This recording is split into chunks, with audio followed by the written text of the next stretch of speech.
What are you willing to give up to be able to live life, be pain-free, and feel healthy? On June 28th, 2022, I ended up in the emergency room. The events that unfolded were not remotely what I thought would happen. I obviously made it out of the emergency room just fine.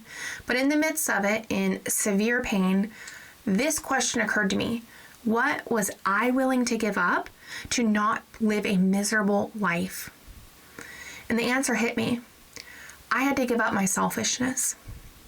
I had to give up putting what I wanted in this very moment ahead of my needs and my family's needs.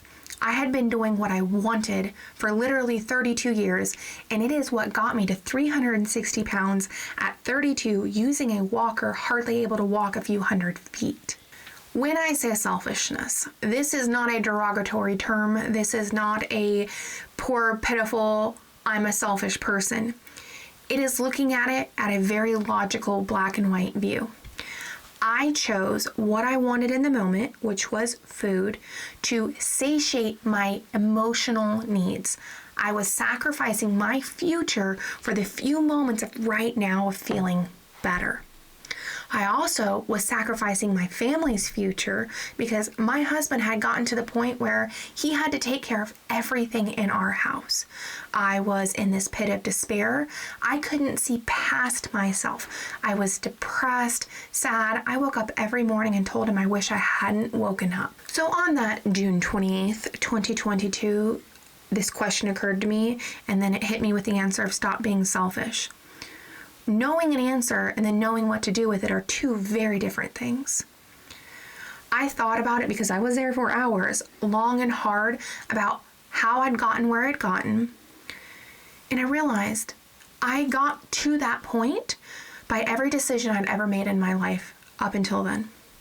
Every time I decided to put a piece of cake in my mouth, every time I decided to not go up and down the stairs, every time I decided that my emotional needs right then and there were more important than actually dealing with what was bothering me at the time. So I pose this question to you, sitting there watching this video. What are you willing to give up? Are you willing to give up that momentary desire, that momentary feeling that you need to satiate it with sugar or candy or soda or whatever it is? Are you willing to give up sugars? Are you willing to give up carbohydrates to have a better, healthier life? This is the hardest decision I have made to date in my life, was being willing to stop being selfish. And I also mean selfish in the sense of truly giving up my future, me, the future Amanda, for the present Amanda. The present Amanda was being pure selfish. Forget that eating all this crap and standard American diet was going to kill future Amanda. The present Amanda is all that mattered. And once I realized that, literally I was cutting my nose off to spite my face, I decided I was willing to give up literally everything that I wanted and trade it for what I needed. I ended up choosing to do the Carnivore Diet. Why? Because I have autoimmune issues, and Carnivore is an extreme elimination diet. It cuts out everything that I might be allergic to because I have autoimmune issues. I also was a type 2 diabetic plus 16 different comorbidities that went along with it. Being 360 pounds at 32 is extreme, and a lot of people see carnivore as extreme. But let me tell you what's extreme is having to hold my breath to put my shoes on, struggling to wipe my own bottom, struggling to literally be alive. So giving up the carbs and sugars was what I decided that I was willing to give up. What are you willing to give up? A good verbal self-assessment that I challenge every one of you to do if you're struggling with this is it harder to be a type 2 diabetic, 360 pounds with a walker, hardly able to move, becoming dependent where my husband's going to have to take care of me, or not having sugar and carbs? Which one is harder? And the answer is, to me, very obviously, being 360 pounds, unable to wipe my butt. Eventually getting to the point where my diabetes advanced so much that I have to take insulin. And it gets even worse from there. Early early onset Alzheimer's from the amount of sugar I was consuming, losing limbs, having a heart attack, having a stroke. The list would go on and on of misery versus literally not eating sugar and carbs. To me, it pales into comparison. At no point in this moment, because I'm now almost 11 months in my journey, do I feel restricted. What felt restrictive was being in a prison of my own mind because the depression was so bad that I literally wanted to die every single moment of every day. So if you're sitting there and you're like, I'm not sure if I want to do this, maybe ketovore, low carb is better for you. Do that exercise. Literally say it out loud. Follow it. All right, I'm a type 2 diabetic. What happens if it gets worse? Okay, well, then my arteries get damaged. My cardiovascular system's damaged. It damages my neuro system. I end up getting neuropathy. I end up losing my toes because the blood vessels are so poor down there. Oh, now I end up losing my legs and my fingers, and now I'm stuck in a wheelchair. Now I have bed sores. Now I'm 50 years old in a nursing home. Follow the path. And then, okay, what's the detriment of not having sugar and carbs? I don't get to eat birthday cake every single day. I don't get to eat what I want. That is the only negatives. Like literally, that is the only negatives.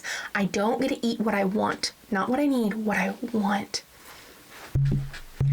Not getting to eat what I want, but I get to live life. I'm no longer depressed. I walk 5 to 6 miles every day without a walker. I paddleboard, I hike, I bike ride. I wake up every morning happy to be alive. I do racquetball. I go to the gym. I've lost 120 pounds now. What are you willing to give up? What are you willing to let go? Because here's the thing. Every single human has the capacity in them. Why? Because the human spirit is an amazing thing. No matter how many times you have ever fallen, just get back up that one more time. View this as a lifestyle, not a diet. That is the big change. I will be doing this my entire life. Does that mean I'll never have a piece of cake or fruit? No. But it means 99 to 95% of my diet is going to follow carnivore. Why? Because I am not ever willing to go back to the standard American diet of being 360 plus pounds, unable to live life. Here's one more example, because I've based all of those on me. But I have a husband. Me being selfish, eating what I want versus what I need. My husband having a miserable life because he eventually has to become my caregiver, because he has to wipe my butt. I'm now bedbound, showers. He has to give me. I can't have kids, which means we can't have a family.